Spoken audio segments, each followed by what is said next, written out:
Alright, hello everyone, this is Makiko from Reiki Lab. How are you? Today we're going to cover and review the collective question that we had to Andrew. So we're going to go over segment by segment. So join the discussion and enjoy the ride. Here we go. Just bear with me, I need to share the screen. Do let me know if you don't hear or see the screen. Can everybody see the screen? Yeah. Yes. Looks good. Excellent. Okay. Welcome, welcome, welcome. So let's start from this video.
Welcome everyone. We are having a very special show today. I am once again joined by Debbie. Debbie, how are you doing today? I'm doing great, Andrew. It's wonderful to be back.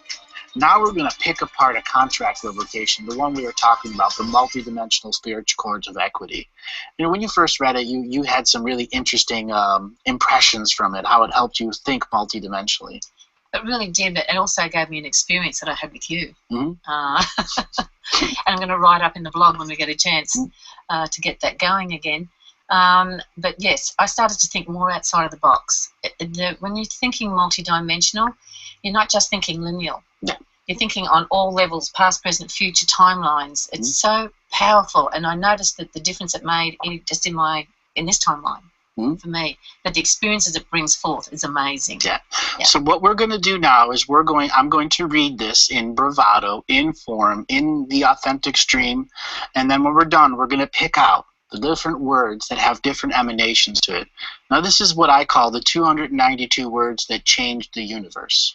Okay. Did I create these 292 words? I am the one that manifested it into a digital document through that process because I've begun to understand the contractual process through tacit consent that's brought us here by who's watching us and who's entangling when they're watching us. Right. All right, so I'm going to read this.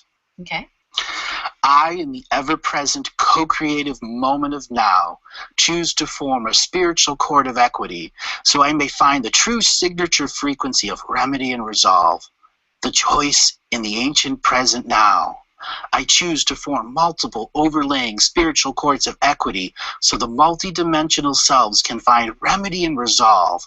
I bring forth my entire universal Akashic record and offer it to all concurrent, nonlinear spiritual chords of equity. With this baseline, we begin the final process of separation of densities. I call forth all sentient and non-sentient observers or interceders that operate within 1, 2, or 3 degrees of separation of me.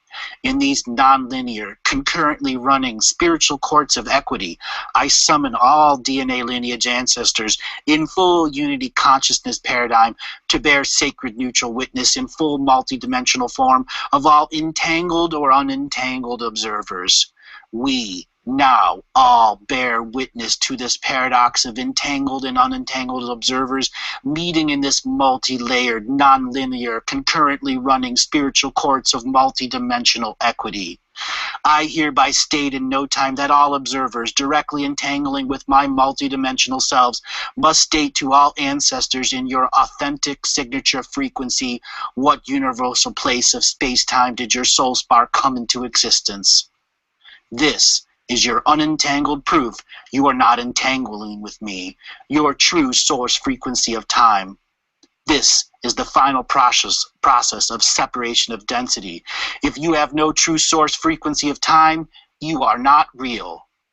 I bring together all source time codes of all sentient, non-entangled observers. I make this the master codex of all spiritual courts of equity, in communion and union with unity consciousness, source times beings, and all collective consciousness creations. And so be it. That is so powerful. I just fell in love with that when I read that, because on so many levels of our own DNA lineage, you're calling forth a change within all that multidimensional for resolve on all levels that you are at. That is experiencing something that may not have a real source time code in it. Right. And then you're giving all of your multidimensional selves the true source time frequency and your entire Akashic record of who you were as a non-hierarchical I am presence.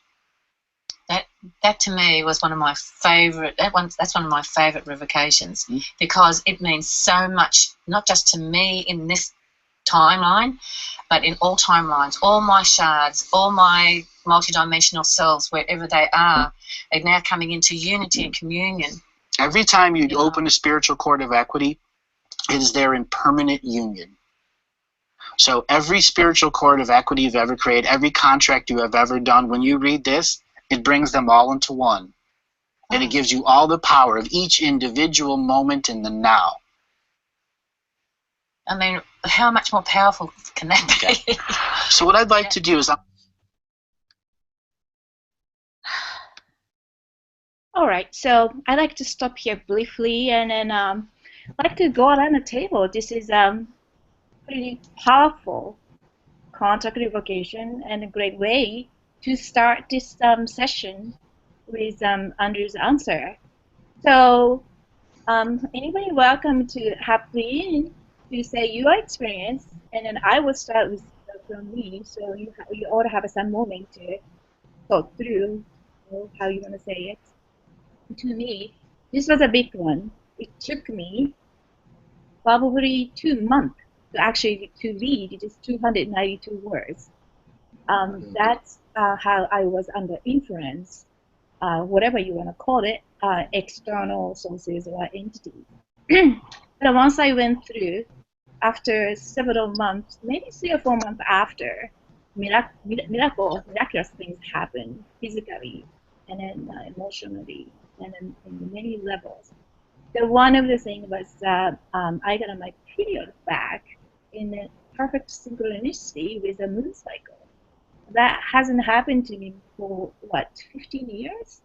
So that was how powerful this was. And he actually predicted that he basically told me that's what's going to happen. And I didn't believe it then, but now I do.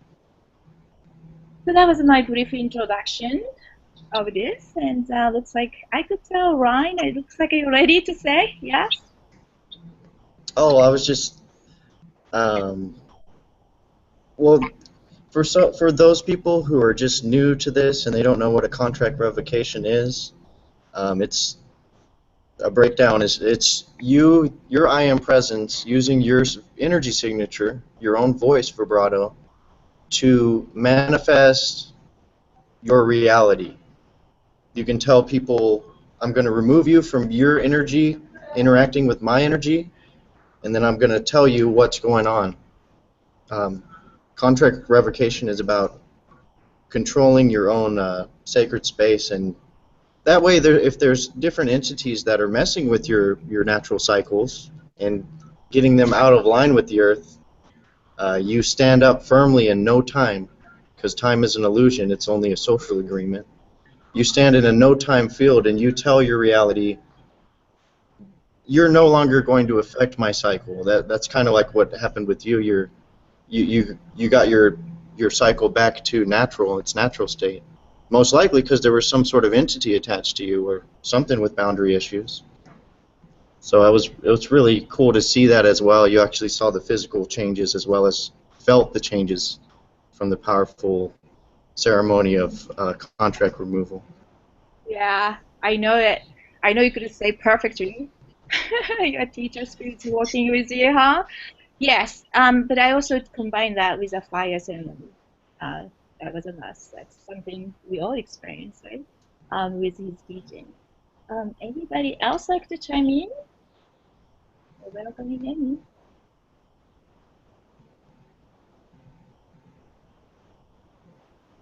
Yeah, I'd like to say something because for me, it ties in with the meditations he's been doing from from his member site, and how when you're in that space and then you pull that energy into your marrow, and that, especially like with the blood cycle over the over the 58 to 59 days or whatever.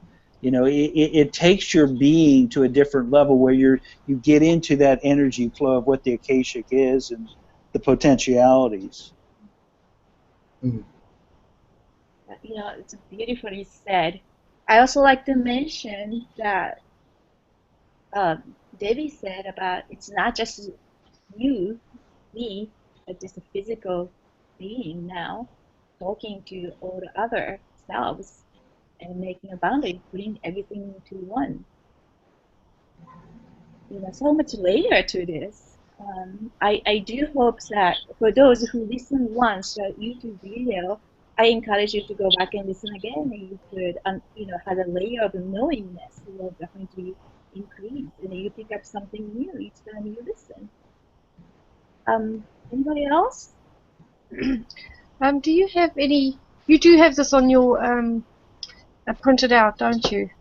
As a file somewhere. Yes, it's in, Okay. it's in that Andrew's website. It's on the Yes. Yeah, that's where I saw it. That's right. Yes, it's an important one. Thank you for mentioning that. Yes. All right. Anybody else? And well, just for the people who are new to doing contract revocations or this boot camp, you can find soul contract revocations on Andrew's website. You can Google Andrew Bartzis soul contract or contract removal, and then you can print out all of them, or you can just save the files. And the reasons that we have this boot camp and why soul contract revocation are so powerful for so many people is because it is in layers, and it works so well, and the healing is not just done in that moment, it's throughout all time streams, and healing is a process, so it's going to be an extension. Yeah. It's very powerful, so whoever hasn't done this, I strongly urge you to read a contract revocation, and you'll feel it. You know. Yeah, I agree. Many people can move through one sentence, right? Some speaks more, and I remember some of the contract revocation, invocation, I just tear down. I just cry. I cry like my eyeballs out. That's how powerful it is. It's speaking to your soul. And for further depth, the one that Makiko played was it a look back. He does contract revocation, a masculine and a feminine, and he breaks it down line by line. So if, I still go over it, from time to time, just because it's, like they said, the layers just keep peeling back, and you get so much more depth. Absolutely. This is why we had a boot camp.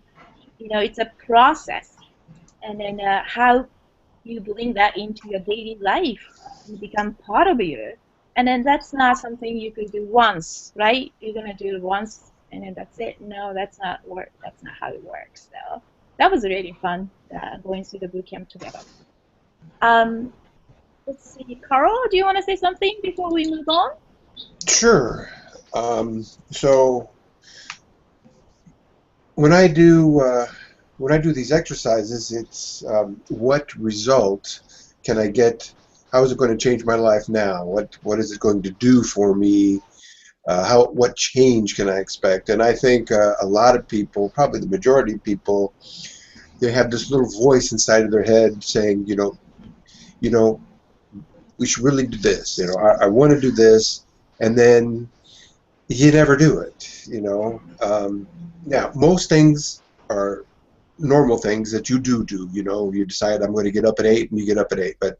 But but I mean the direction of your life, like your dream life. And it's like, well, what's stopping me from living my dream? And so the result that I noticed from this and the other revocations is it became very clear to me that that procrastination kind of melts away, and now I know I can easily do whatever I want, guide my life wherever I want to go, do whatever I want to do, and not even have a second thought that it won't happen. So you just do what you want to do. So you actually can live your dream. It removes those barriers, whether they're entities or whatever. It just clears the way for you to manifest whatever you decide. That's my experience. Yeah, thank you. I love to see that you relax in the bed today, so something good going on there. Thank you.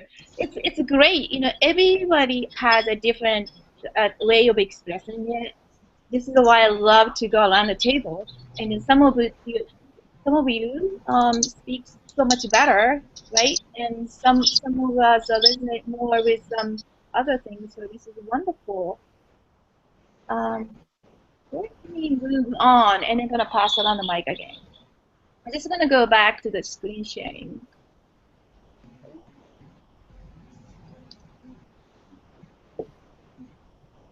So there's a reason I put these things out here, and I hope everybody can see the screen.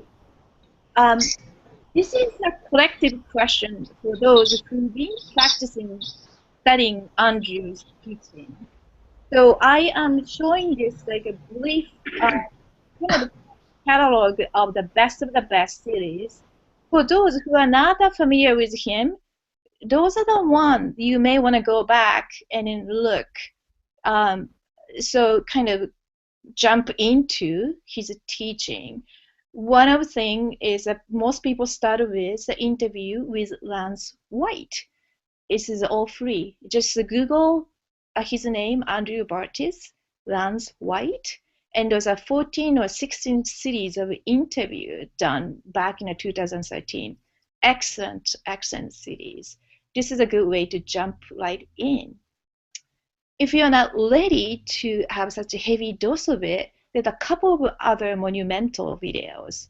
One is, I think this is a Buzz show, that he talked about highlights of his teaching. And also, this is another great one, I think Ryan talked about a lot, that he and Teal Swan did a very expensive and a vast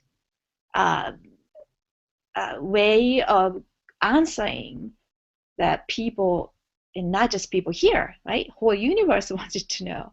That this is something that you may definitely want to listen in, maybe many times. And another thing that going through contract revocation from 3D matrix and etc. And another good teaching is this reincarnation grid that he teach. We are incarnating species or incarnating being, not reincarnating species, right? Some of those who are not familiar with, these are the very good place to start with. Now, I'm just gonna stop here. That to any question up to this point. I don't think you have any from this group, so we're gonna move on. Okay. Just a little bit about me. My name is Makiko, and I'm an energy healer. You probably noticed I'm a huge fan of galactic historian. Yeah, something technical. All right. So I'm originally from Japan. As a child, I I seen interacted with those spirit and ghosts and things like that. I didn't really talk about that with anyone, even to my parents. But I decided to end those, interacting with those realms totally after a series of traumatic events. Fast forward, I came here in the United States. I'm married with 2 kids and a dog. I had a multiple professions. I was a hardcore scientist in a both setting, academic, corporate. Love nature, animals, of course, the sun, Mother Earth. And I'm kind of recent cancer survivor. Felt like a long time ago, though. What type of cancer did you have? Oh, I had a breast cancer, and I must say I kind of manifested it. I thought I studied so much, I did everything I probably should experience as a patient. I just never thought it actually happened that quickly. I never want to do that again. Wow. Not a good idea. No, that was definitely. But Yeah, careful what you wish for. yeah, but it's part of the contract, So how I met Andrew, it's really directly related to my awakening process. I just want to make sure there's people watching this thing. Yeah, that's being good. It was nothing smooth. It was more like a roller coaster experience, and I don't want to go into too much here. I had enough mystical experience that make me never ever want to go back to the 3D realm. It's just there's no possible way I could go back. Just that how powerful those cities of visitation, presentation, however you want to call it. Now, as I experienced those strange things, I really discovered a hidden trauma. And I began to ask why me, and a lot of challenge I faced, which is a family. It's so difficult to maintain the relationship or, the family, right? Just continue on with the family, just nothing happened or nothing happening. So why are you going to go through this alone? This is how I decided to begin to make a lot of the YouTube videos and teaching so that I could share what I learned as I go through those challenges to share as many as people possible. So one of the creation was a boot camp. It's truly the physical formation of a collective consciousness co-creation. And I'd just like to go through this presentation why Andrew called us Akashic mentors, and hopefully started to see started to see clearly as we go on. Now, there is no coincidence why we are here.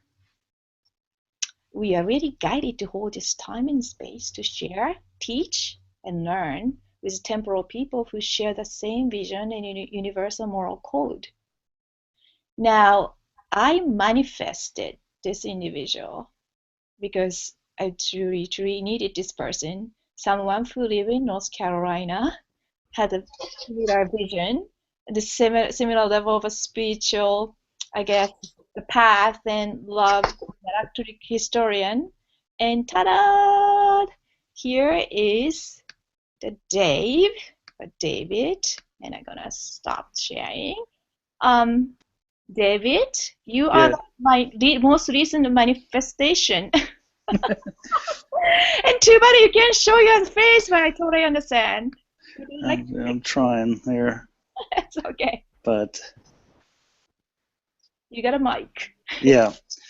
Makiko contacted me from the Galactic Historian site on a comment I had made on one of the last meditations. But what her comment was is my avatar on there is Traveling Busboy, because that was kind of when I had one of my first metaphysical experiences, and I even got a laugh out of Andrew when I told him that part of my story, and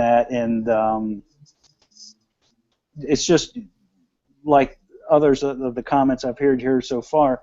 Once you hear these teachings, they resonate within you, and then you just start digging deeper and deeper, and brings us all here in the now, with Makiko creating a group from her manifestation. It's a co-creation. Co-creation, absolutely. Yeah. We are all in this together. Absolutely. And then I'm sure each one of you are co-creating with other as we speak. So thank you so much for coming here and sharing your story. All right. Thank you. Thank you. I'm gonna go back to, just bear with me. I had so much technical problem today. Unbelievable I'm here. All right, so let's start to the core, the cases. We are truly connected. And one of the first question that I think this was asked by Zakaru, who are not here today, but it was a very good question. So let's listen to what he said. That's the first thing. You're all a set of psychic frequency builders. All of you have DNA light frequencies to the Goborin insectoid species, which are half ant beings, half, how do I describe it? Like an ant and a crab crossover kind of thing. Very hard-faced species, very different than some of the other insectoid species out there. They are not an egg-laying species. They are a spirit species. They give birth to energy, and then the energy manifests into a signature frequency of what would be considered a larva or a baby. So they have a different process. So all of you have gone through this individual mystical process where the old human beings that you were went through this energetic transformation and recrystallization of your DNA, very similar to the way you would transfer from the old Goborin species, which has all triggered you to have a deeper understanding of your place in the time matrix. Each and every one of you are time travelers. Each and every one of you have had extensive lifetimes as part of the Lemurian time control system. And this would be Lemurian scientists at about 36 to 31 million years ago who were developing technology to observe the moods of time, knowing full well that uncreational events had been created before this. And this next wave of Lemurian time control agents were essentially the watchers of frequencies of time to determine if something else was going to come in and cause some form of negative reality manifestation. All of you are hardcore travelers to other frequencies of time, have all been entangled with the best and the worst. And you've all been assembled here to put together a brain trust of personalities about one is the common moral code to do no harm, how to share that as a brain trust, and how as a brain trust to create fourth dimensional business plans that can be put into third dimensional action by people in places in time so that you can alter the frequencies of time by making places sacred. I was working on a lady extremely, extremely haunted. And no. Oh, sorry about that. Just gonna stop here. I hope everybody could hear that.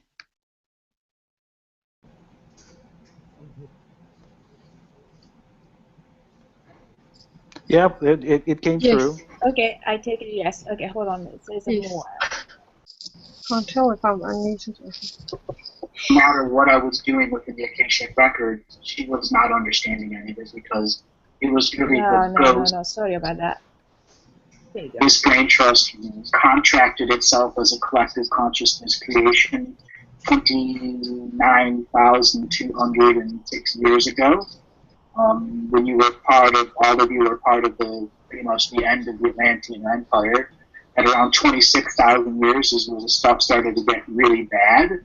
So 3,000 years before it got really bad, we all got together and said at the ancient future moment, we were all going to take thousands of years to attempt to remote view ourselves who were going to be in the ancient future and begin to manifest lives between that moment of remote viewing into that moment that you were all assembled in the next lifetime to trigger the brain trust. I was one of those key signature frequencies during the time, though you did not physically meet me. Arthur, okay. Between that moment of remote viewing into that moment that you were all assembled in the next lifetime to trigger the brain trust. I was one of those key signature frequencies during the time, though you did not physically meet me, you were able to observe my, this is cool, some of my recordings through time. So you can consider yourself, Atlanteans at 29,000 years ago, and as you are observing time and doing all this stuff, you run across this signature frequency of a person speaking Akashic record truth in the year 2014. And all of you are doing your Atlantean scientist stuff here, all like, how the fuck is this guy? What is this language we're hearing? And you go through this deciphering process, which triggers you to create a brain trust because you identified me as a floating 0-point frequency of time, and you were able to put that into your equation of soul frequency understanding, and were able to plan 29,000 lifetimes in advance to be here. That is amazing. What is a brain trust? Can you... No, Andrew, and you go through this deciphering process, which triggers you to create a brain trust because you identified me as a floating 0-point frequency of time, and you were able to put that into your equation of soul frequency understanding, and were able to plan 29,000 lifetimes in advance to be here. That is amazing. What is a brain trust? Can you expand that a little bit?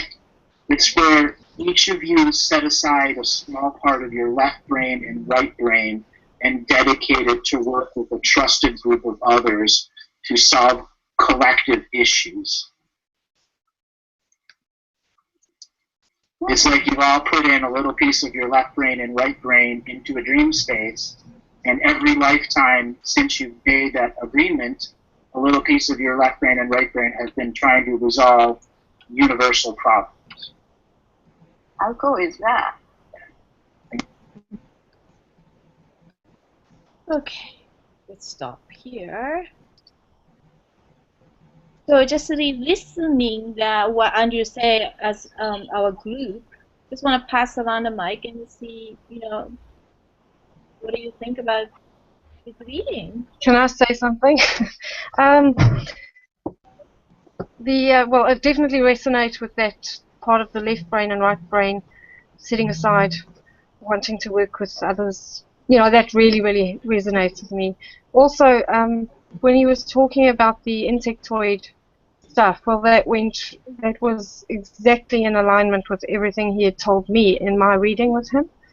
And what he did tell me was that when I made contracts to come here, I'd made contracts with my parents, and I was to stay in one place. And what happened was they kind of broke that contract and moved on to different places, and I wasn't able to connect with the land, and because of my moving. And he said this was a regular pattern with me in my incarnations, where I found the right body and found the right parents and found the right place, but I wasn't able to connect because of contracts being broken all the time. And he said that what it tells him straight away is that I'm from a Govorin. I couldn't quite understand the word. So Ghovorin, or whatever the word is, which is like an insectoid species, very heart-based, love-first. And my biggest problem is that why I have what it's called created in me is a trying to remember the words now. It's created a dysresonance in me, and it's because I haven't been able to connect to those people that are heart-based, love-first people in my life. And when I was a teenager, none of what was meant to manifest actually came through, and I realized that when I was a teenager. And so I spoke to my higher soul, and my higher soul agreed to let me co-create on my own, because the things that were meant to manifest, I was supposed to have very strong spiritual experiences. They never happened. So I'm really glad to actually have something that I've maybe planned 1,000 years ago to actually come through. if this is what it is. So that's my take on things. Tremendous. Great. Thank you. Thank you for sharing that. Okay. Right? So Andrew was telling you that you're pretty much were contracted to get in touch with the space, but you were always not there for the amount of time that you were supposed to be to get all the connections. But you were saying that this is kind of like you contracted for this as well. We pretty much created the space. This is not just a three-dimensional space that we meet, or where your left and right brain pieces are at. So you're going to be here. Yeah. You know, there's no time. You can't be here too short because it's you gave your left and right brain. I just thought that was really cool that you shared that. Thank you. Do you like where you live now? Oh yeah, Or do you get in touch with the yes and land? no. Yes, I'm sort of not as connected as I was before I had children. I'm just really, really busy, but I love the garden and I love the area I'm in, but I also have a feeling I'm not in the right area. It's a bit of a, I love nature, but I feel as if I'm in the wrong part of it. And but yeah, I'm sort of committed to this area for a while, so I've got to love it. So yeah, I do feel the connection. That's good. I thought it's just I haven't heard anything about a brain trust before we talked to Andrew. I thought it was really awesome that we actually, like, we were thinking that we just came across Andrew's videos maybe as a coincidence at that time. But I mean, we've been remote viewing ourselves, watching ourselves watch that video in 2014, and there's going back through time, all remote viewing it and all observing, you making this connection, you now speaking in a brain trust, only giving more energy to it. It's just amazing, to think the truth is so much stranger than fiction, for sure. And life is as sacred until you don't make it sacred. Hey, I didn't know any of you, right? I didn't know any of you until pretty recent. And I feel like, I don't know, so strangely connected. So we're going to talk a little bit more about that. Not just us, but the people who are listening to this right now and in the future. It's not coincidence. Nothing is coincidence. And I'm so glad Julian shared that story with us. Anybody else? I'm going to have a little bit more about how we are all connected. And then we're going to pause there. Okay. Let me just screen share that.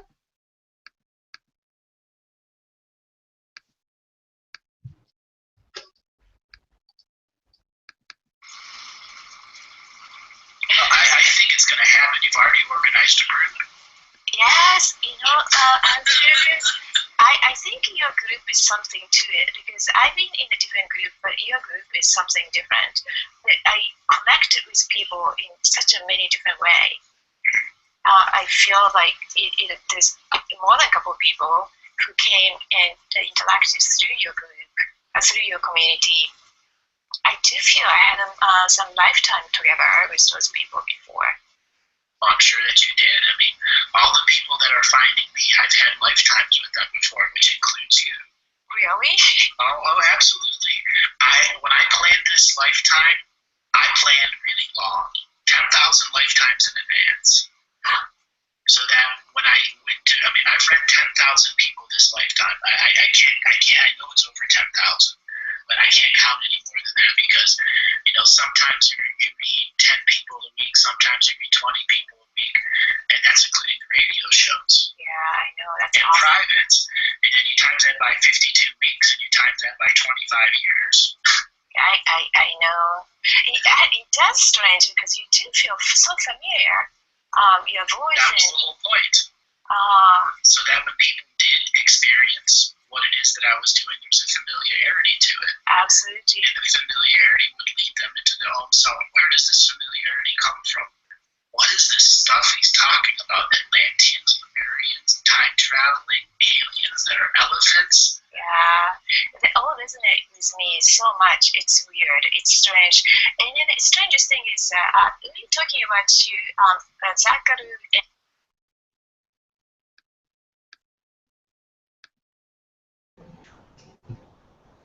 Yeah, so I just want to stop here. I'm not sure you could hear. That was over-recorded, but that was one of my private session with Andrew, and we talked a little bit more about how people are connected. And Line said it is actually quite amazing. And then I actually felt like I heard this whole story before. When I went through the video with Lance White, I said, I know this. I knew all those things.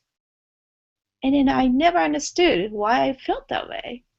But I know I knew it. So that made kind of sense. Anybody else had the same experience? Well, I know when I heard it, he could, he started connecting the dots to a lot of the different, historical things you've heard about Earth, the Anunnaki, and how and people had bits and pieces of the information and be like, okay, yeah. Then no, that doesn't resonate anymore. And Andrew was the first one that was able to connect the dots in a resonant pattern that made sense, and and in consciousness, because that's where he took the level of awareness that others didn't, and that's what I get out of his teaching. Yeah, sounds like it's all strategy for him. Yeah, well, when the reading I had with him, he said we were actually born about 20 miles from each other. I had moved by the time he was born, but he said it was in Ohio, and he said that the mounds there, and the mounds would speak, as the earth or to the soul, and we had planned so many thousands of lifetimes to be there then, and that. So it was an interesting part of the reading. Wow. And one question I have to the group, because I wasn't in the group he was reading from that, but what was August 2014 like for you? That was probably a high moment for me. But I remember August 8 and August 14 as one of the best time. In terms of roller coaster, I was on the top. Why you ask? Well, that's where I had a life-changing moment with a car accident, and that's where I first learned of Andrew at the same time. And because of the accident, I had time to learn more about him. So it was just, weird synchronicity, I guess. So August 8 is huge because the Lion's Gate, that sun cold, solar cold, time into your maximum level to kind of remember, make you kind of shake up and remember, your past. You are awesome being, remember? So that was like August 8th. And then that is a highest amount of those force, kind of awakening signal, so to say. So maybe you got the maximum amount of it. Well, yeah, it was a rear-end accident that really, sent me for a loop. But they said other healers have said, it's part of my spiritual awakening and awareness too, and going, completing one level and going on to the next level. That's interesting, because my case was a spirit guide appear so many ways, and I've been ignoring, and in the fifth or sixth time, I could not ignore anymore. He showed me so many shocking scenes, and then I have to do something, otherwise this thing's gonna go to my son. And then I decided to take action. And then when I quit my work, well, my boss was leaving separation package. and I saw the full angel. Like, it was a huge light behind him that the full angel flew up. And I was like, with the music and the firework and everything. And I was like, holy, you could see those things in a bright daylight? I don't need to be in a trance or like a daydreaming. I was like a light in front. It's like, oh. And the HR person was sitting, I know nobody gonna see it because I know this is not like kind of like, it's not in this dimension. But I never be able to see that clearly.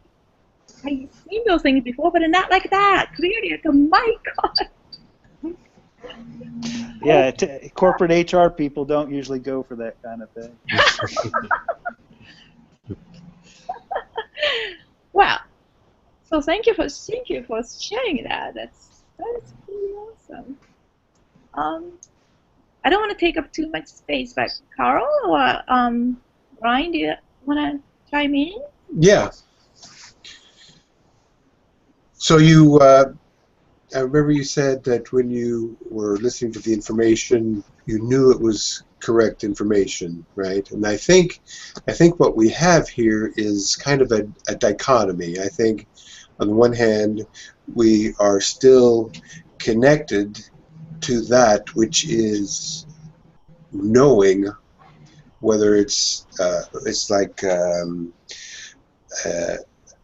level fully connected to the Akashic record, but all past the Akashic records at not just this universe, but all the universes.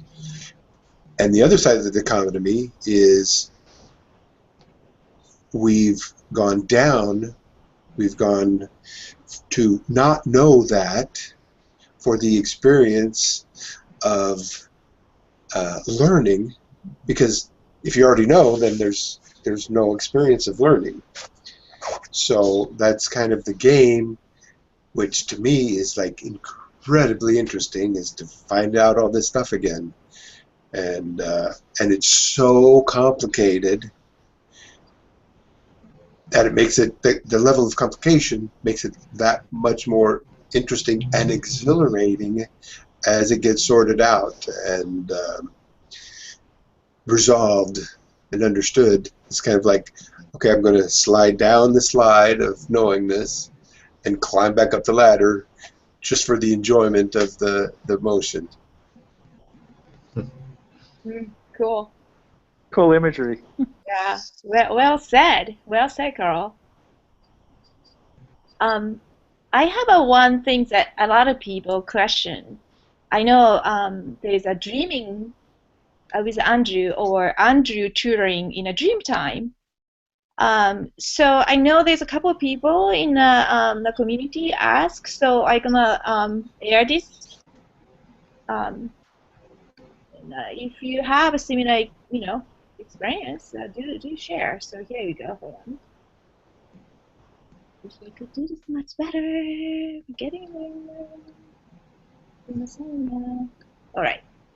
Hold on. Andrew, I've had dreams with you. A lot of people have. Do you experience those dreams too? In a different format.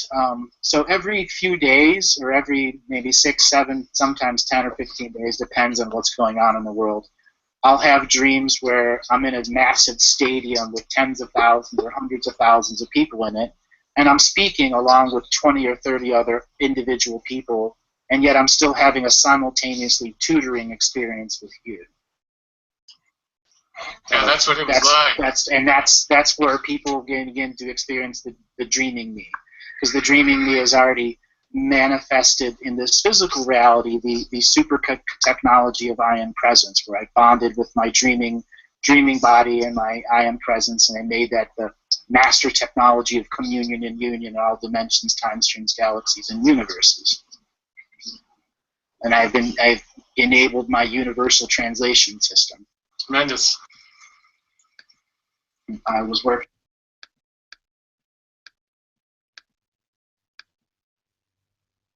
All right. Anybody else? I know Zachary said he has a multiple time experience with Andrew in a dream multiple times. Anybody else has a similar? Yes, I had a couple of dreams with Andrew. and one in particular was really interesting. I was in some kind of a vehicle, and it was best described as like a car thing. And Andrew was driving. It wasn't really a car. He was driving it with a stick or something like that. And it was going backwards. And that's the way it went. And I didn't know where he was taking me. And then he took me somewhere, and then he dropped me, and I had to I had an envelope, and I handed it over to my mother, who passed away when I was 16. I handed it to her, and then I got back in the car thing, whatever it was, and can't remember much more than that. It was just he checked to see if I handed her the letter, which was really, really interesting. Very, very strong, and it was a dream I had during the day when I'd fallen asleep on the bed in a location that I don't normally live in when I was on holiday. And it was just a very, very real dream. And I've had a couple of other dreams that were very different to that. Wow. So that's it. He's everywhere. Yeah. I feel it as if that was a time travel machine and he was taking me back to deliver an important message. Yeah. I'm pretty sure we all remember the hardcore time traveler. I do remember I travel different places, so it's just a confirmation, but that's pretty cool. That's neat. Anybody else has had a dream with Andrew? All right. Okay. Oops. Go ahead. I don't really remember having any dreams with Andrew. If I did, I don't recall them. But I was just going to say something that Teal Swan said about what is actually happening when you're dreaming. And also, if you haven't heard the Andrew Bartzis and Teal Swan interview, it is a great one. When I watched it, I just was overcome with laughter for some reason. I'm not sure. But that's beside the point. I just wanted to bring up Teal Swan had a video about what is actually happening when you're going to a dream, when you're in your dream world. She says, so when you reach your dream time state, your dream world, you're 100% multidimensional. You're no longer bound by anything like, you leave your body. You're no longer bound by any sort of thing that this mind can think about. So when you come back from your dream world, when you wake up in the morning, your mind just only gets these symbols, these images of these multi-dimensions that normally it can't even fathom is even there. And it just puts symbols to these things that happened. These things happened, all these things happened at one time, this, like what Andrew was saying, he could be at a stadium speaking to everyone at the stadium, and also each person is having their own conversation with them at the same time. You're multidimensional, so there's no limits of time. So what you were recalling about your dream with Andrew, those were the symbols that your mind put to the multidimensional experience that you had. That's what the Teal Swan's explanation would have been on one of Teal Swan's videos. I just wanted to throw that in there. I thought it was really cool. Thank you. That was good. I'll watch that one. Yeah, I love Teal Swan, and as a Goborin species, we are basically, our ancestor is probably Arcturian. I know for sure. So when you hear Teal Swan or Suzanne Lee, we feel like you're going back to home, right? Yeah. I heard that. Like, oh yeah, I remember all those Arcturian lives I've had with her, or Yeah, they just put in a better context. Well, actually, I don't know they're better, but they just that's what their role. So it's great. It's a good teaching. And then Ryan, you remember a lot of good stuff. So thank you for putting those knowledge here and there. That was cool. Oh, thank you. So now we're gonna go into the core of our topic, which is Akashic record. We are so excited about. Okay. So there's a bit of a piece that Andrew talked about Akashic record. So I put it all together in one place so that we could kind of put the puzzle together, or hopefully it's a little bit easier. So that's what I did. Okay, ready? Let's see, I'm going in the right place first of all. Okay. All right. Akashic.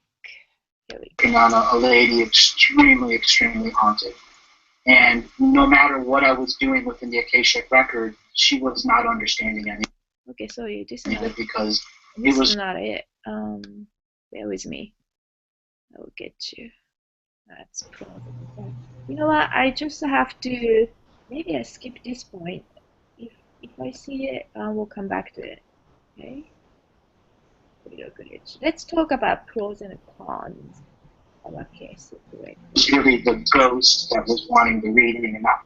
Well, you know what? For me, each timeline is a separate Akashic record, which makes it for other people that are reading the material very confusing. I don't explain that to them. The Akashic record is everything. Yes. Everything that's here experienced, including the unentangled observers who are on their home world and in another Akashic record experience, experiencing our Akashic record as unentangled quantum observers. So that's I know Barry gonna be next question. Want to ask, but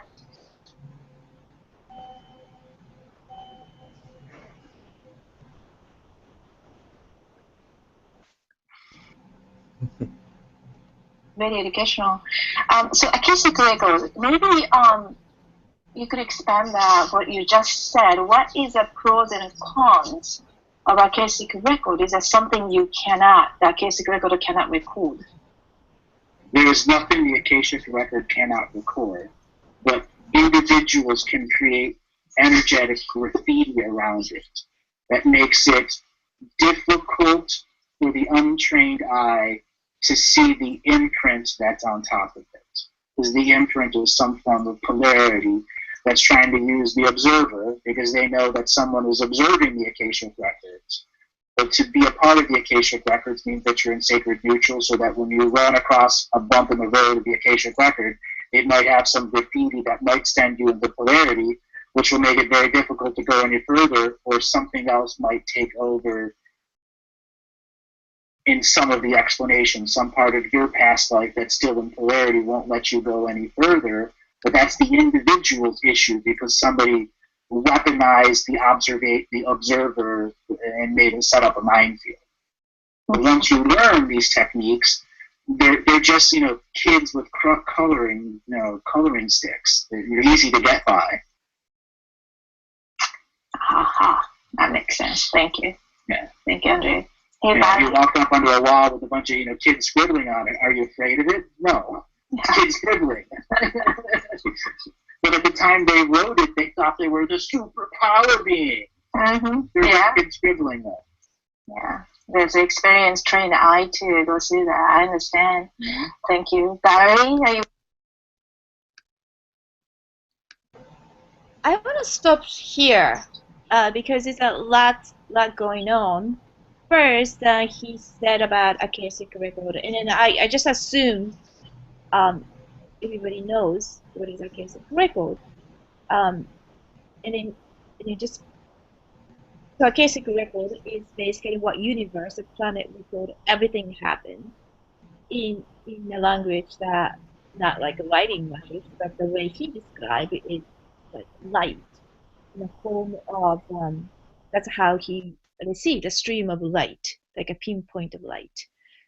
I'm not fully understanding those mechanics, but the importance the teaching here that he said about it's everything, including the observers, unentangled observer.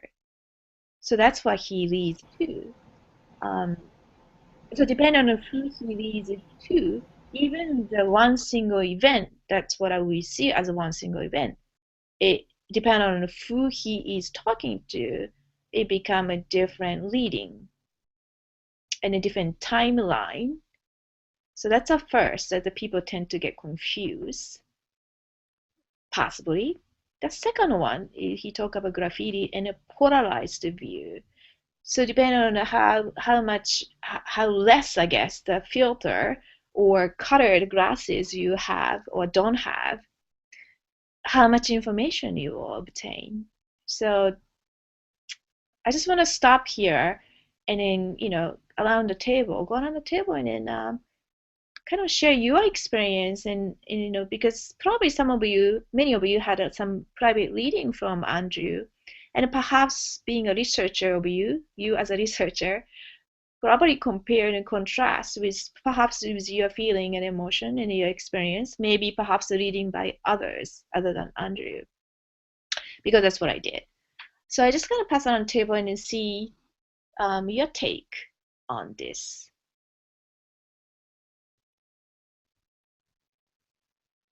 Any courageous commenter?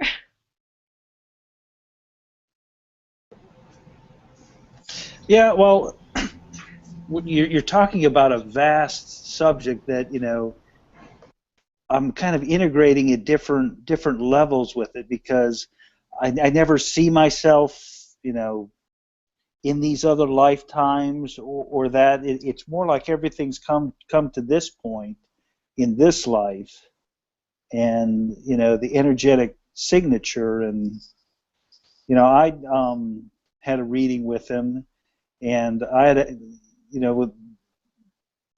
where he went to Mount Shasta in the solstice of 2013, I went there for a spirit quest in 2012, and just whatever my guidance was took me there. And when I had the reading with him, then he said then that at that point I entered no time. So the period since then is now just like trying to feel the waves of energy and how it plays out, and how intention plays on it. And I don't know if any of you have taken his mystery school stuff, but it was making yourself number one in your own hierarchical order. And like Makiko said, you get a lot of inputs, and it's like you have to accept that your body and your chakras and the energy system is bringing it all in, and your conscious thought affects that and co-creates your shared reality. And that's kind of what the Akashic is to me. Yeah, it's funny. Thank you. It's actually kind of open up even more depth, but yes, thank you, David. Well, yeah, tell what your experience with bilocating. How would you relate that to the Akashic? Oh, my experience? Yes. He knew. What do you want me to say? Well, bilocating, that's something I've always wanted to do, Oh, and right. haven't done. And what's your experience? I must say I didn't do it myself, so that's why Oh. I got help. So it was some ascended master took me, and Oh, okay. yeah, and he basically took me to this amazing being. I was in a mystical state of a shock. So I wasn't sleeping. I wasn't even in a trance either. I know where I am at all the time. I knew I was here, actually. I was right here. But I was completely in different dimension. I was in a void state. Being. But that itself is totally another topic. But this thing was basically showing how universe is made and expand and what happened to Earth. I would say that's probably maybe 15 seconds. But basically show that billions, about 11 billion or 4 billion, because the Earth is about 4, 5, 47 billion, depending on how you count. That is being how you show me what happened to the universe, how universe mechanics works, and what happened to Earth in that short period of time. And that was uncreational event? It's when I tell you, so basically what he tried to teach me I understood what the void space is. I felt this was a void space. And that's where this being, creator lives, or comes. And then I experienced the entire my body, how to feel to beneath this being. It's just like mind blowing. It's like your entire chakra is exploding like a fireworks. It's just like you're like, and my brain was gone. I don't know where was my brain. I don't even know. But I all know that all the chakra system was like unbelievable. And in my heart space was like 1,000 butterflies inside. It's just unbelievable feeling. And when this being, the little piece of being, they need to develop like ever so slowly in complete silence, nothingness. It just is nothing. There's no sound, nothing, absolutely nothing. Just slowly, and I myself am one of those little pieces.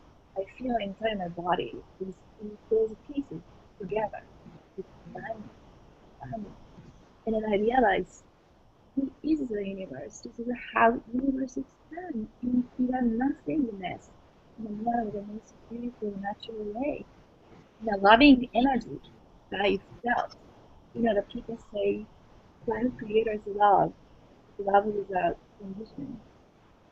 And that is an energy. It's a perfect, harmonized energy signature. That's what is unconditional love. It's not something I could describe. I can describe to you. It's just so wonderful, and that's what is the best way to expand. It's not like a boom. It's not like blah blah blah. It's just like unbelievably gently, but forever, ever, ever, and filled with joy, absolute. I don't know. I really felt I could be discipled by him. I said that point. I don't care anymore. I don't care anything anymore. I could be the peace. I am willing. I am so honored if I be discipled by him. Like just peace, become peace. It's such a wonderful thing. Now, when I'm going away, becoming a peace in the universe, I saw the earth. It's like this big thing. And it's shrinking, shrinking, shrinking, shrinking. Ever so tiny. And then Andrew told me, he's showing me what happened to Earth. It was a seventh dimensional. And dense becomes dense, and becomes lower three-dimensional. Not three-dimensional, lower three-dimensional. Now we are like, higher three-dimensional becoming a fifth. Earth was really lower three-dimensional. So that's this being was showing to me. So that was my experience in a Revocation. And then Andrew challenged me. That was a test. And he told me like a very interesting thing, but you know what? I'm not going to talk about that now. So that's my Revocation experience. Thank you for sharing.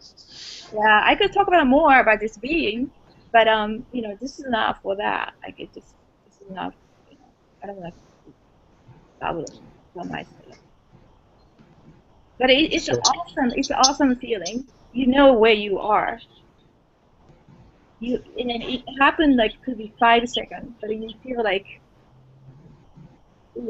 30 or 1 hour. Learning you could bring in. It could be like you said, 1,000 years, right? I mean, how are you gonna know how universe and what happened to Earth in 15 seconds? But you could experience it like that. I guess it happened to me more than once. But that wasn't. I had a help, right? He said I need to do it by myself. I have no idea how I'm gonna produce that kind of chakra energy. Maybe you could teach me, David.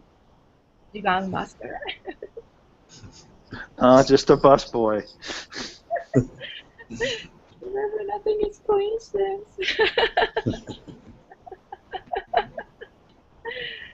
Wherever we are talking about Akashic record. Okay. Yeah. Just to tie in, because we were talking about what the Akashic record is. The Akashic record would have a recording of that bilocation experience that you had with that other thing. The Akashic record would have your past lives, your future lives, anything that has ever happened, anything a soul has experienced. The Akashic record is the record of that.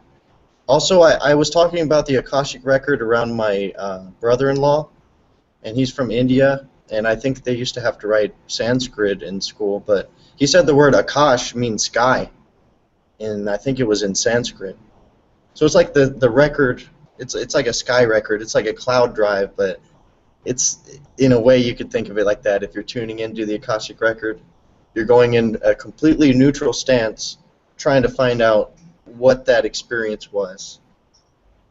And then if you try to view it as a observer that's entangled, then you kind of you're not able to do that.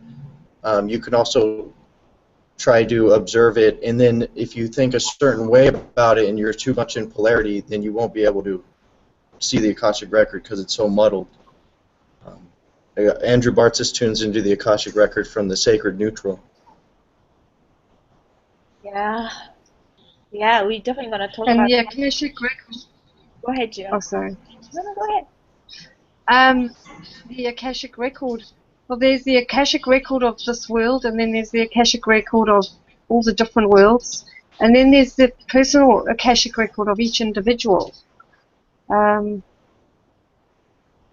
well, I certainly don't know if I've never been able to do it unconsciously, but in my dreams, I think I've managed to get some kind of record. I don't know whether it's the Akashic record, but I do remember dreams where I've literally pulled drawers open with things in them, and a huge wall of millions of drawers.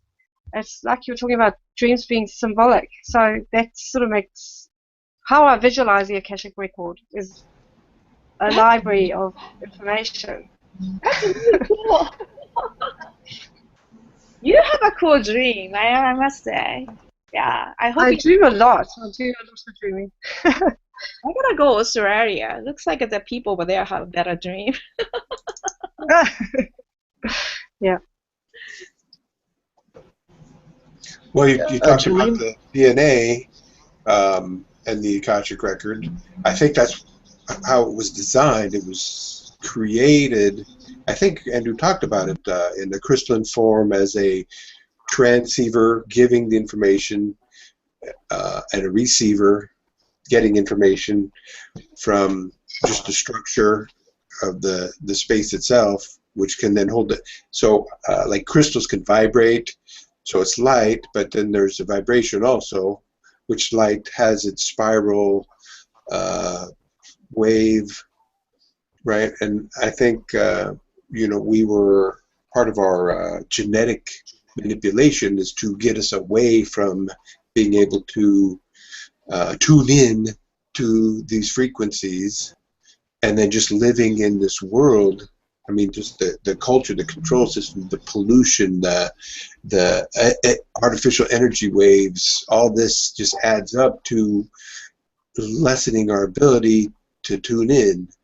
So, he talks about, healer, heal thyself, right? So, healing yourself, getting these other variables dealt with and out of your space will help tune into that more. And it's just, information to guide you and for your decisions. Also, the void space. I mean, the void space is right here.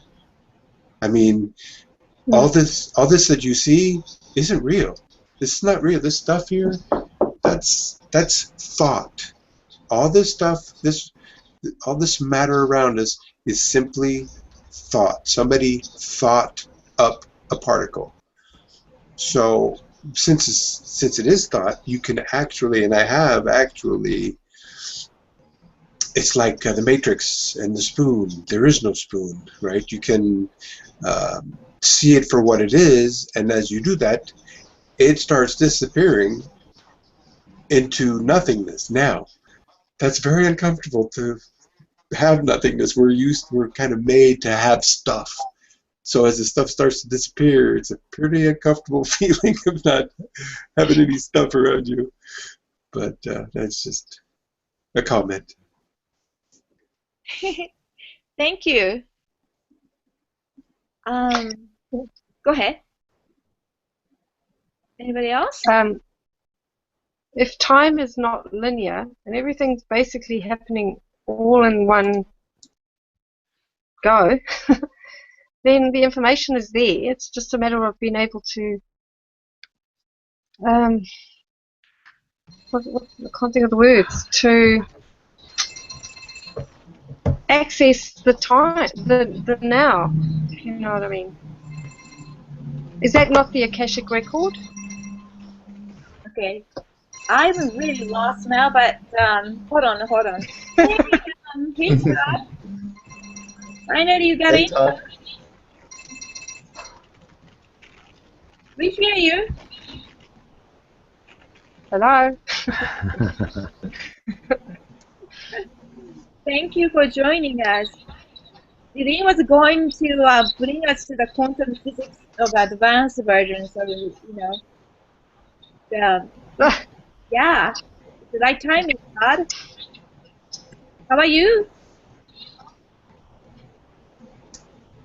Muted. Yeah, looks like he's in a good mood. That looks like a Don Quixote to me in the background. I'm doing well, thank you. Sorry, I was muted. No, that's okay. We were talking about the Akashic record. We were just in about the half of it. So I'm gonna run 2 more audio from Andrew talk about Akashic record. So perhaps you after that, you know, join us in a comment. Hold on. So Jill, you were asking a question. Could you repeat the question? Oh, I'm sorry. I'm so impolite. Oh, no, that's okay. I didn't mean to interrupt.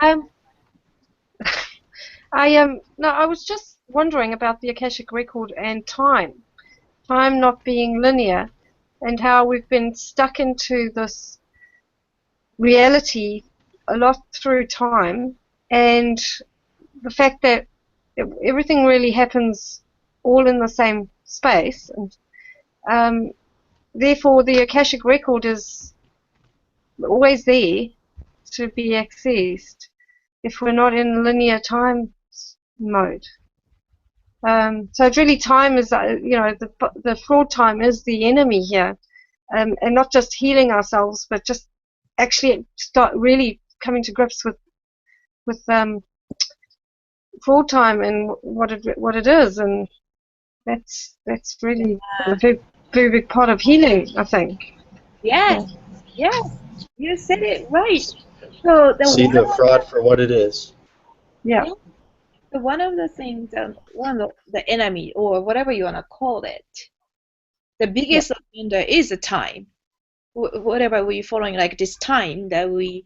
But you know, unfortunately, it's a social agreement. Like otherwise, we cannot meet like this, right, in a physical format. We basically this probably happened already in our brain before we have this like now.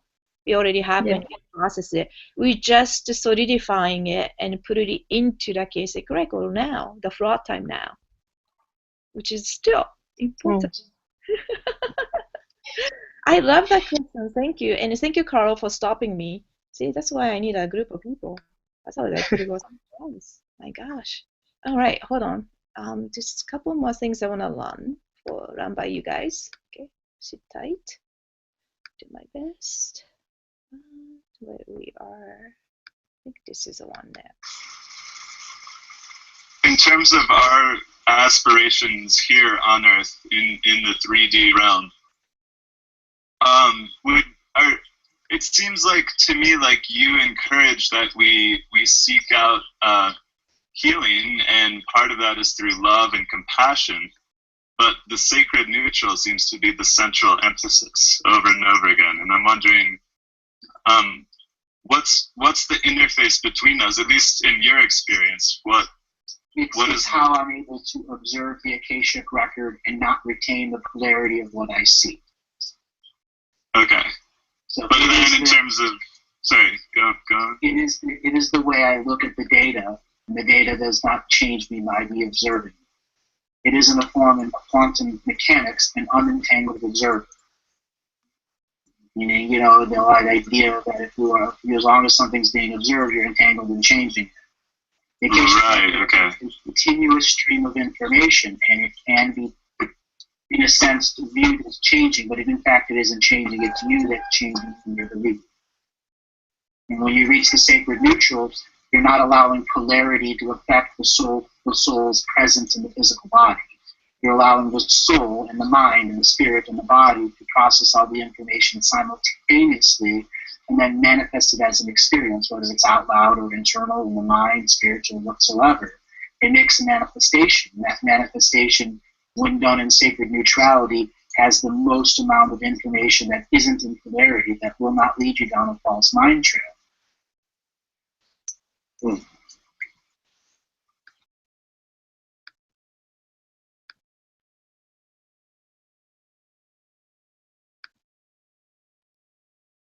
I already maintain the neutral perspective enough so it's a part of my everyday background life. And I still enter polarity. I still have times where the human being and the DNA that's reacting to karmic exchange that is coming up with most subtlest of levels. So it is a cutting down of the karmic weeds so that I don't fall into polarity and believe that I'm in sacred neutral when I'm not. We can easily delude ourselves, and this process determines how I connect to the Akashic record. Like before I do a session in any given day, I set up a specific grid, and there's already a grid that's set up there. I add this day's frequency to it, and then at the end of the day or end of the sessions, I close that frequency so it can no longer be reopened. Only my dreaming body and the ancestors that I'm working with are dealing with that energy.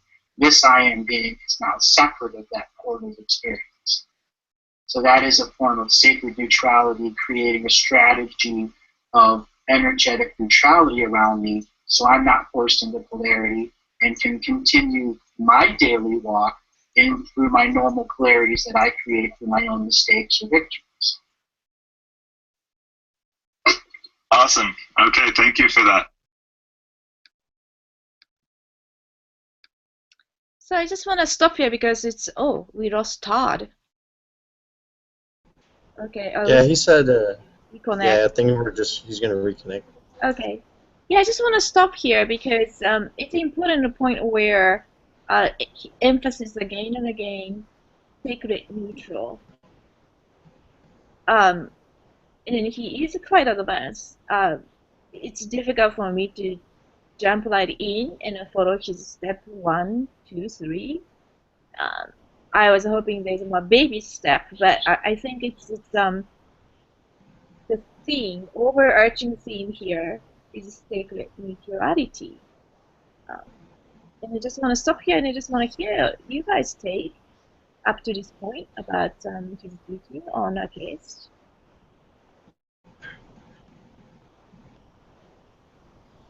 Yeah, staying in the sacred neutral gets you out of the polarity, which was used, I'd say, to great effect with the archonic grid in that to keep you from finding, your divine self. It's always a way to, kind of divide and conquer so that you can't recognize, like you say, that you are an incarnating being and that, you're here now to evolve, ascend, whatever, through the galactic ascension machine. We're here to resolve the paradox.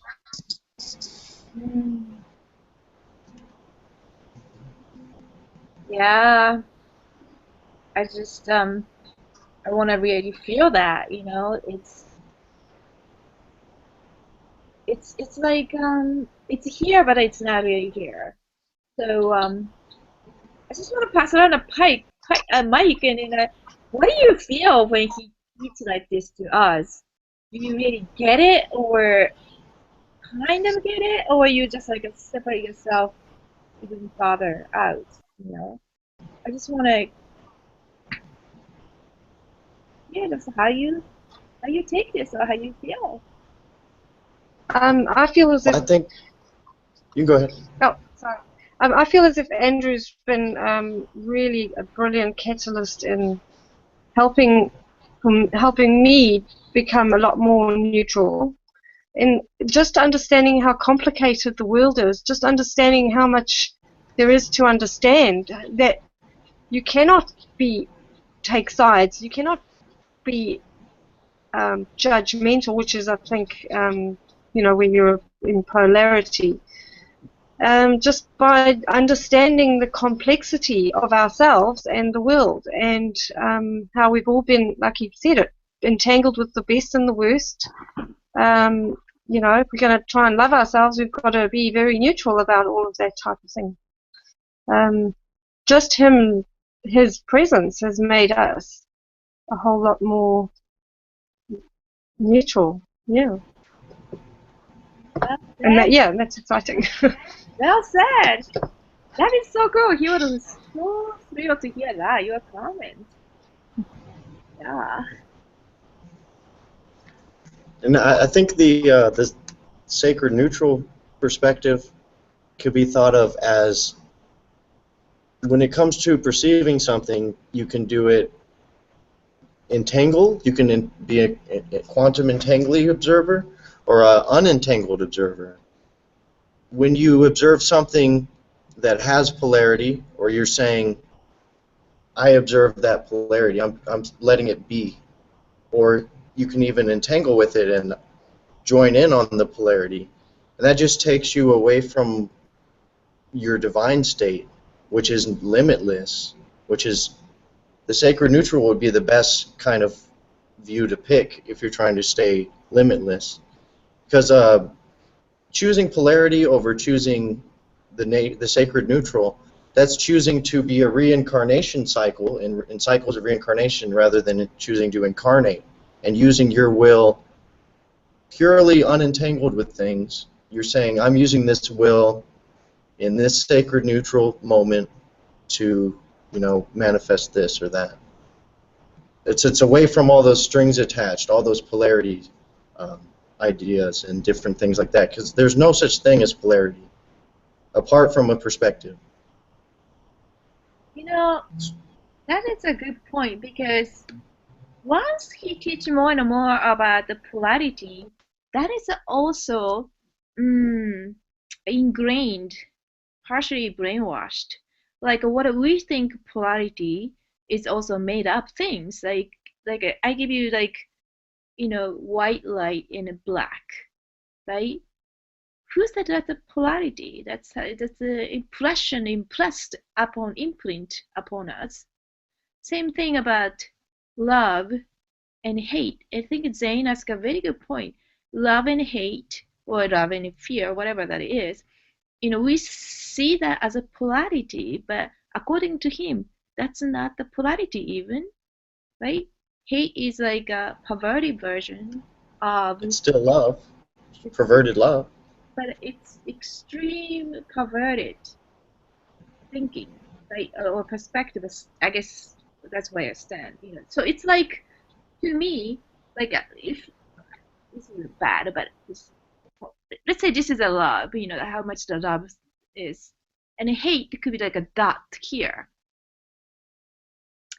But the way a society or whatever will teach us is a love and is a hate.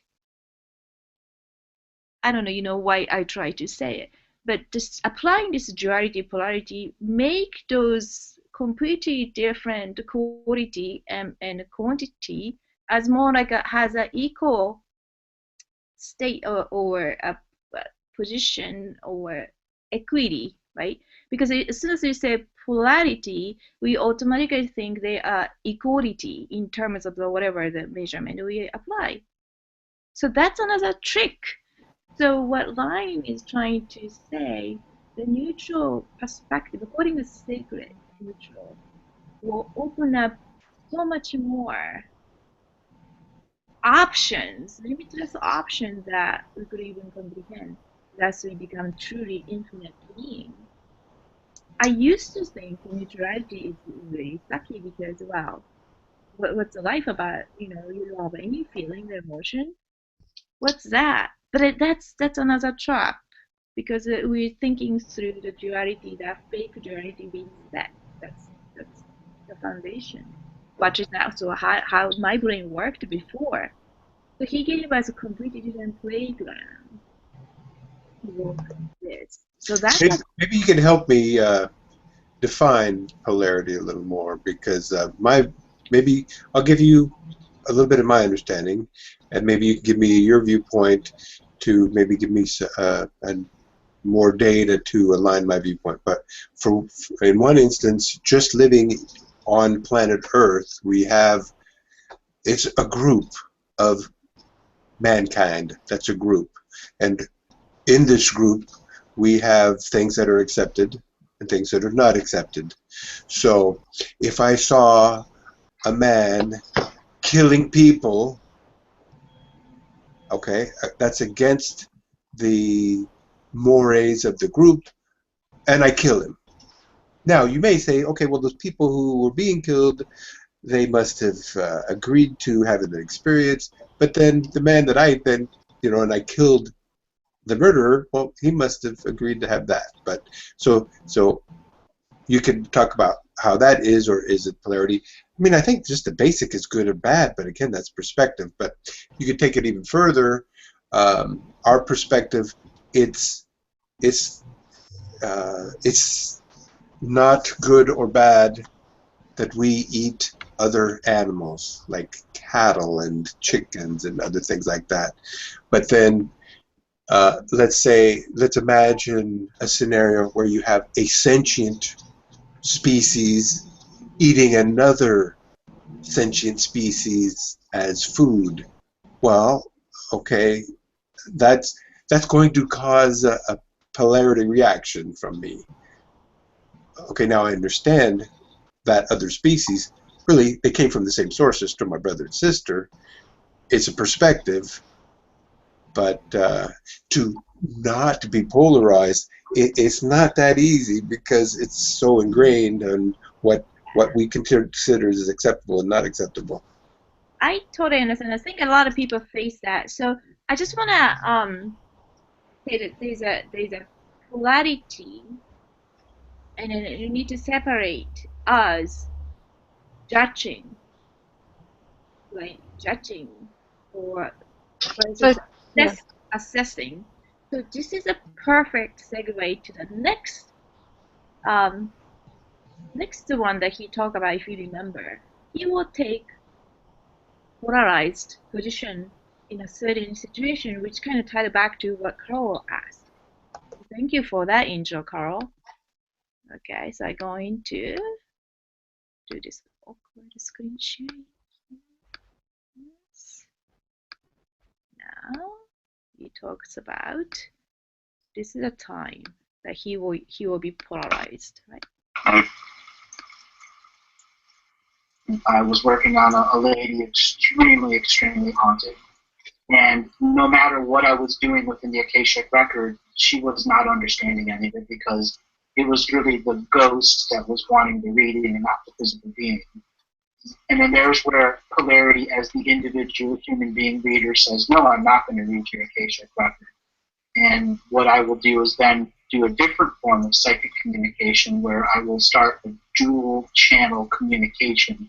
One that is meant to remove the entity from the person and to transit into the light, and then activate the ancestral guardians of the beings, so that the being themselves goes through a recapitulation and a renewal of their own source frequency energy. So when you hear me people do the repeat after me, I'm literally targeting the individual words that the being gave away their power with, so that they can get their power back. May I ask? So there's a couple of other places he talk about when to enter so-called polarized position, and he make it clear there's a time he will take such position.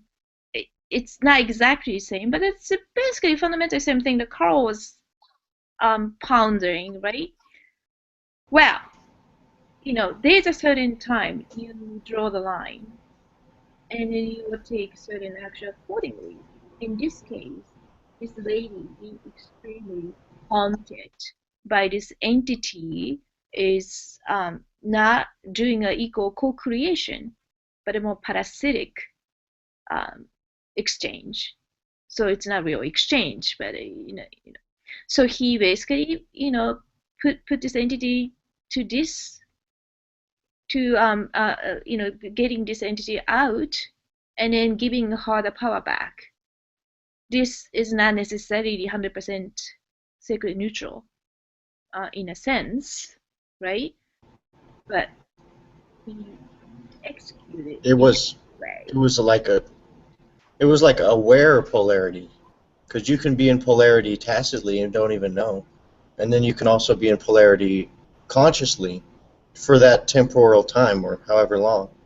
And it's like if you're in polarity, you don't even realize there's a third choice. There's neutral. So you're stuck, especially if you're unaware in polarity, you're limiting yourself so much to Maya, to the illusion that's not real. And there's even a fourth option that's coming. How are you even going to become aware that they're going to be creating with a fourth option if you can't even realize that there's neutral, that anything light and dark, it's going to be a neutral. Anything good and bad, it's going to be a neutral. Any polarity has neutrality. And some people can lose. It's all tacit. Their whole 100% free will is no longer theirs. They give it away whether knowing or not. To the polarity is usually what it's taken from. All the energy harvesting, you have to use polarity to get people unaware of what they're giving away. That's a good teaching, right? There is some reason why your energy being sucked out or whatever. And then I was one of those. I didn't realize I lived like that for a long time. Didn't even question. So I guess you could see that as kind of opportunity that to even you're gonna become even more neutral, and then the potential to grow, or you could victimize yourself. Why it happened to me. It's all about how you take it from it. It's a lesson in a way. Everything could become a lesson too. So, but going back to teaching and going back to Carl's point, sacred and neutral is something that it's difficult. It's again another process. It's not like you going to school, you take 10 hours or whatever and you graduate and you got it. I don't think so. He still talk about that he has his own victory and mistakes in a daily life, daily work. And the good things about what he's teaching us, he makes grid, right? Each time he confines himself so that one doesn't bleed out to the next, which is something we all could do, not just to this specific teaching, but in everyday life. I catch myself. I bring this thought to the next moment, to the next moment, and the next moment. Look what happened. It shows up in dream. So that's how I bleed out, right, to the different places. If we could truly focus on this moment right now, when I'm talking to you this moment, 100% my presence, it becomes infinite moment. But it's difficult, right, because of attention span and everything. But the teaching about the grid, that making sacred each time, each reading, each session, and completely disconnect yourself after the session, it's critical. It's very critical, especially if you want to become a healer. I don't know if anybody else is getting a volume discrepancy with Makiko. Yes. It comes in Yes, and a little out. bit. I don't Muffled, know if yes. your microphone isn't solidly making contact, or if there's something wrong with the mic there, Makiko. You can hear Just a me? little bit. Not Maybe as No. well. maybe it's telling me that the time to quit. Let's see. There's a one slide after this, but I don't need to go through that. He talked about mechanical. Somebody asked, I think you, Carl, you asked about how do you do it, and he could be taught. He answered the mechanical process of accuracy reading. we could stop here today and then talk about. We have a couple of topics: 18th universe, postal auction. This is the one I don't think we will cover today. It's only 9:20. So we're probably gonna call the day for today. And perhaps I go to Asheville in North Carolina. If David is still willing, David and I are gonna webcast from North Carolina for those two topics. What do you think? Yep, That's let's awesome. give it a go. All right. David, where are you? Yeah, I know. Maybe he's hiding out. No way. I'm in Charlotte. Charlotte, North Carolina. Yes. Okay, because yeah, I was looking at outside of Asheville as my new spot. Yeah, Asheville has some interesting energies. All the Carolinas do. Well, you have the Appalachians. You know, Andrew talks about Shasta and mountains being big crystals. Well, the Appalachians, all of them, all the way up to however far north they go, New York, and all the way down to Alabama. It's old crystals. Okay, crystal. What are you suggesting? I could get cheaper crystal over there. Well, there's a rock hound festival at where's that Spruce Pine every summer. That they get crystals from all over and enthusiasts to bring their stuff. Well, let's talk about that date. Maybe perhaps we could all meet there. Okay. Yeah, that would be fun. So I'm gonna run this mechanics. I don't know. Do you want to hear the last slide, the mechanics of how Akashic, and then call the day? That seems like a good way. Good, Correct. Andy. Okay. Before you do that, can I show David something? Yeah. Yeah, my grandfather was a rock hound, and he dug that out of the dirt in Nebraska. That's really cool. It's an agate, but and he cut it, made some slices out of it, and I've had it for about 30 years. So that was actually cut by him? Yeah, he and polished it. He had a tumbler and polisher and all this stuff. He was a archaeologist, paleontologist, and a machinist. That was his 9 to 5. He was in North Africa fixing their airplanes with Rommel, or was it? Yeah, Rommel. Oh, cool. Okay, I'm sorry. Go ahead. No, it's gorgeous. Thank you. All right.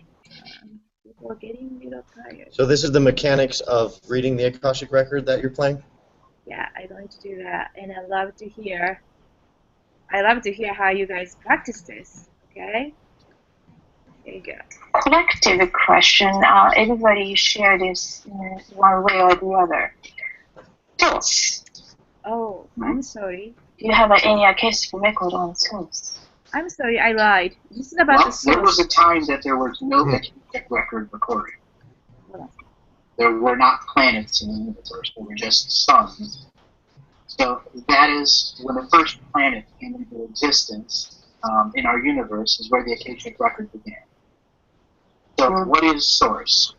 Source is an being who existed in some other form of the universe and reached its total expression that it discovered that it wanted to become the source for beings who are going to be going through long-term experiences.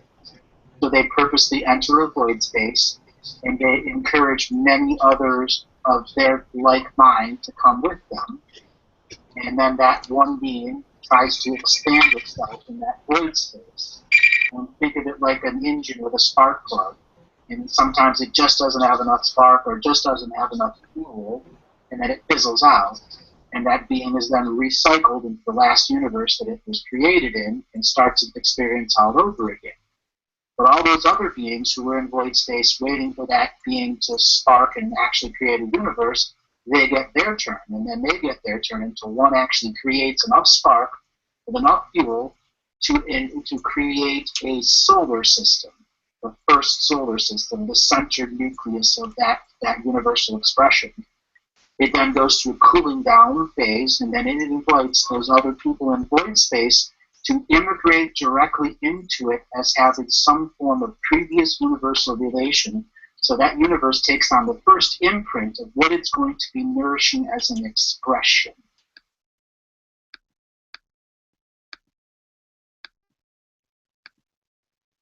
I think this is better. The source, my favorite topic. So sorry about that. It's a glitch, but so there are something that Akashic record didn't record, which is the much life of source. And they're gonna lead to, hey, what is a void space? How universe is made. Is lead us to the 18th universe. And I know, Ryan, it's your passionate topic, fourth option. So that's gonna be next. And I'm gonna call the day.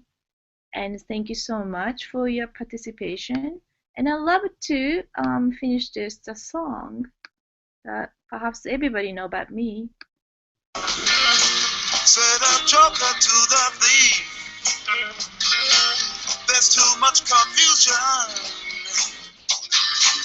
I can't get no relief. Businessman there, to drink my wine, come and take my earth. None will ever own the mind. Thank you, everyone. Have a great night. Love you. Thank you. Love you. Thanks, Bye, guys. Bye, Makiko. Bye.